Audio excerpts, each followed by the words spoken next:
My name is John. I'm 19 years old, and I lost my mother 3 years ago.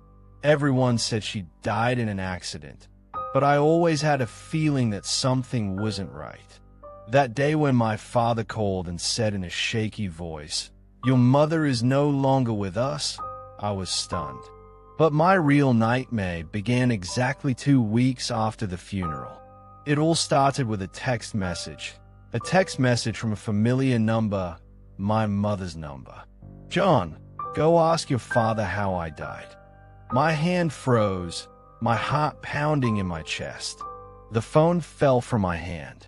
I was sure it was a joke, a sick joke someone was playing on me. But the number was the same. The number that no longer rang. The number that was still saved in my father's phone, but it said switched off or unavailable. I stared at the screen all night. The message came again. "John," I said, "ask your father." I sent the message and showed it to my dad. He turned pale. It was as if he had seen a ghost. Then he took the phone from me, deleted the message, and shouted, "You have no right to talk about this anymore. Do you understand?" At that moment, I was sure that he was hiding something, but I still didn't know what it was. That night, my nightmares began. I would always see my mother standing by my bed, wearing the same clothes she had worn the day of the accident, her face covered in blood, looking at me. Her lips moved, but I couldn't hear her voice. It was as if she was begging for something I didn't understand. One night, I woke up, my phone turned on, and a new message came.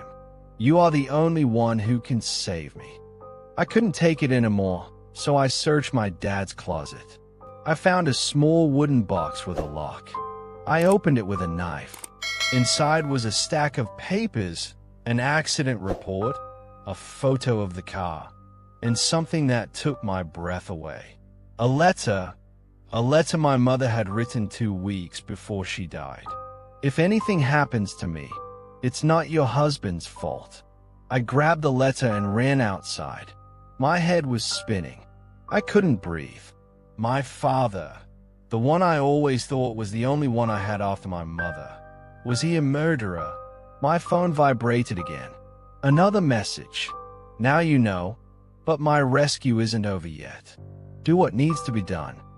That night the police came. I showed them the box, the letter, and everything. My father didn't make any defenses. He just lowered his head and said, "I didn't think you'd understand, John." 2 weeks later, my phone received another message, this time from an unknown number. "Thanks, son. I can go now." That number didn't text me again, but some nights when I turn off the lights in my room, I swear I hear a soft voice whispering in my ear, "I love you, baby."